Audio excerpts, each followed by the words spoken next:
Students, welcome to my channel. This is Pooja, your math tutor, and in this video we are going to do the question that you have seen on the thumbnail.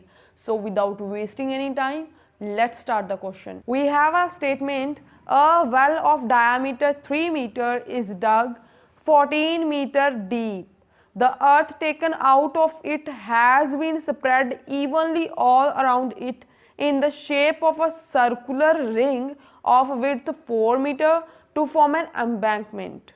Find the height of the embankment. देखो question क्या है हमारे पास, एक well है जिसकी measurements हमें given है, diameter भी गिवन है और डेप्थ भी गिवन है। ठीक है, तो सबसे पहले हम एक वेल बनाते हैं। वेल किस फॉर्म का होता है? सिलेंड्रिकल फॉर्म का, राइट, सिलेंड्रिकल शेप का होता है। तो ठीक है, सबसे पहले हम एक वेल बनाते हैं। देखो ये वेल है और वेल का डायामीटर कितना है? 3 मीटर एंड हाइट कितनी है? हाइट या फिर आप बोल सकते हो कि डेप्थ कितनी है? 14 मीटर। एंड आगे क्या उन्होंने बोला है कि जितनी भी अर्थ इसमें से बाहर निकलती है, अब वेल को डग कर रहे हैं तो ऑब्वियसली बीच में से मिट्टी तो निकलेगी ना, तो जो भी अर्थ बीच में से बाहर निकलेगी उसका उन्होंने क्या बनाया है? एक एम्बैंकमेंट। एम्बैंकमेंट क्या होता है? किनारा। इसी वेल का एम्बैंकमेंट बनाया है, इसके सराउंडेड अर्थ को स्प्रेड किया गया है टू फॉर्म एन एम्बैंकमेंट, किनारा बनाने के लिए। तो वो कुछ इस तरह से होगा। तो देखो कुछ इस तरह का वेल के सराउंड एम्बैंकमेंट बना होगा जिसकी विड्थ कितनी है? 4 मीटर। 4 मीटर विड्थ है, मतलब इस एम्बैंकमेंट की जो चौड़ाई है वो कितनी है? 4 मीटर। अब ये बीच में से तो एम्प्टी होगा, ये तो अंडरस्टूड है। अगर यहाँ पर मिट्टी डाल देंगे तो वो तो वापस कुएं में जाने लगेगी ना, राइट। तो ये इसकी विड्थ है। हमें फाइंड क्या करना है? हाइट ऑफ एम्बैंकमेंट, ये फाइंड करना है, h। देखो ये हाइट और ये वाली हाइट ये तो सेम ही होगी ना। हाइट तो यूनिफॉर्मली सारे एम्बैंकमेंट की सेम ही रहने वाली है, चाहे कहीं से भी मेजर कर लो। लेट्स से जो ये वेल है इसकी जो डेप्थ है इसे d के साथ डिनोट कर देते हैं। तो थोड़ी सी कैलकुलेशन हम डायग्राम में ही कर लेते हैं। अगर इसका वेल का डायामीटर 3 मीटर है तो रेडियस कितना होगा? 3/2 मीटर, राइट, बिकॉज जो रेडियस होता है वो डायामीटर का हाफ होता है। अगर इसका रेडियस 3/2 मीटर है तो यहाँ से भी वेल का रेडियस कितना होगा? 3/2 मीटर। अगर यहाँ पर 3/2 है तो सिमिलरली यहाँ पर ये रेडियस कितना होगा? ये वाले सर्कल का रेडियस 3/2 मीटर ही होगा। बट अगर हम ये यहाँ से सेंटर से लेकर यहाँ तक का इस आउटर सर्कल का रेडियस देखें तो ये रेडियस कितना होगा? देखो 3/2 तो इतना ही है, इनर रेडियस है। तो ये विड्थ कितनी है इसकी? 4 मीटर थी। तो ये टोटल जो रेडियस है वो कितना हो जाएगा? इसे कैपिटल R के साथ डिनोट करते हैं। ये रेडियस कितना हो जाएगा? 4 + 3/2। देखो 4 + 3/2। इसे एडअप करने के बाद हमारे पास क्या आ रहा है? देखो हमें क्या करना होता है? एलसीएम लेना होता है।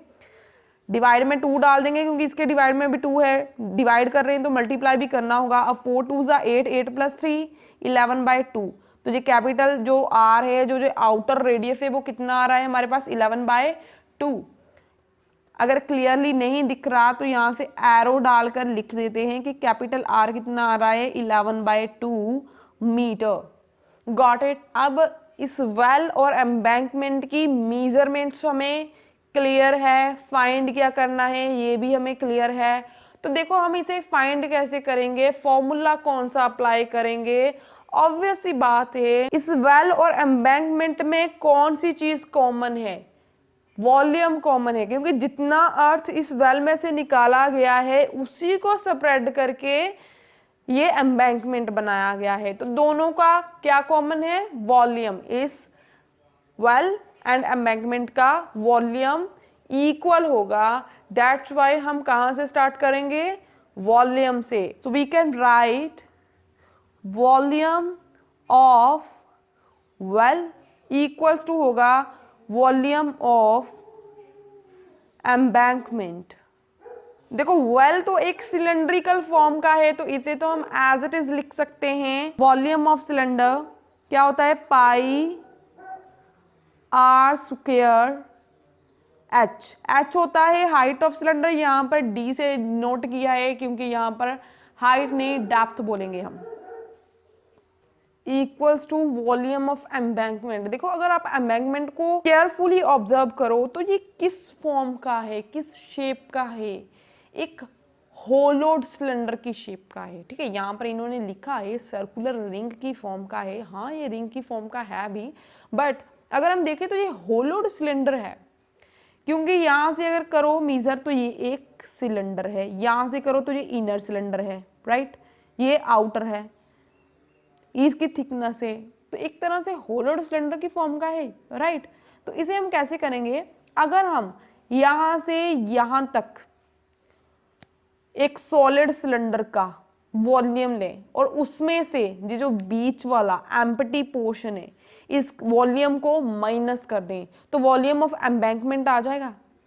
देखो केयरफुली समझो मैं क्या कहना चाहती हूं कि अगर हम इसको सेंटर मान के एक इतने सिलेंडर का वॉल्यूम लें, ठीक है, और उसमें से इसी सेंटर से यहां तक का रेडियस लेकर इस सिलेंडर के वॉल्यूम को माइनस कर दें जो कि बीच में से एम्प्टी है, तो हमारे पास ये इतने पोर्शन का वॉल्यूम आ जाएगा, राइट। तो ठीक है, उसी अकॉर्डिंग हम यहां पर सिलेंडर के वॉल्यूम का फॉर्मूला अप्लाई करेंगे,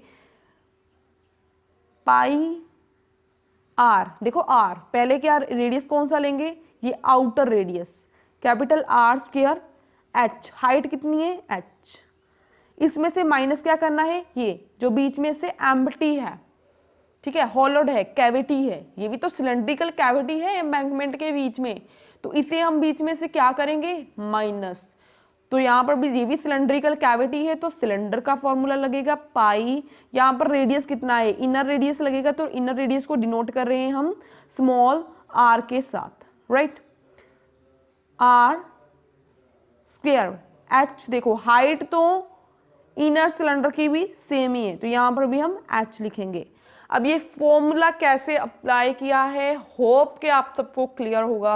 अगर क्लियर नहीं हो रहा है, कुछ डाउट है, then write in the comment section, I will try to explain it more easy way. Okay, तो अब हम आगे प्रोसीड करते हैं, थोड़ा सा इसको सिंप्लीफाई कर लेते हैं, ठीक है।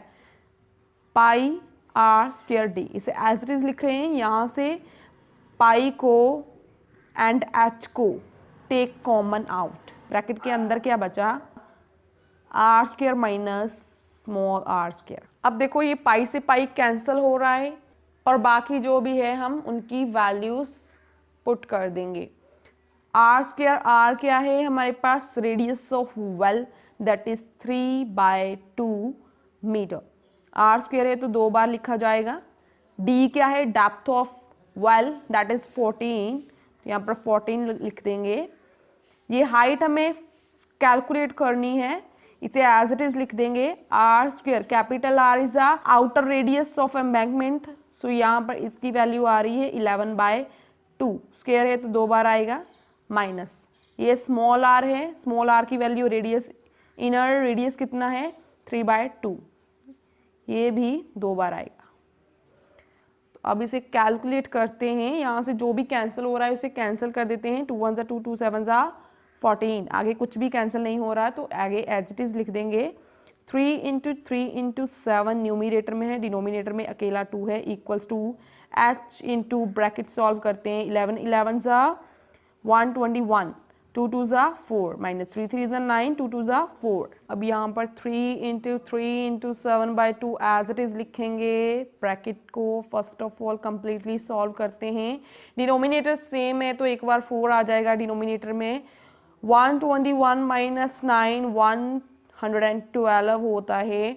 अब देखो h की वैल्यू हमें कैलकुलेट करनी है, इसके साथ जो भी मल्टीप्लाई डिवाइड हो रहा है उसे उठाकर हम लेफ्ट हैंड साइड ले आएंगे, ठीक है।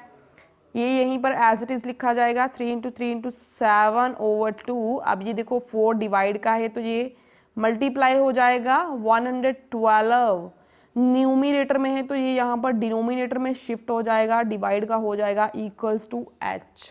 तो अब जो भी कैंसिल हो रहा है उसे हम कैंसिल कर देंगे, 2 1 2 2 2 4, 2 1 2 2 5 are 10, 1 carry here, 2 6 are 12. So 7 1s are 7 and 7 8s are 56. तो h की वैल्यू आ रही है यहाँ पर 3 इंटू 3 9/8।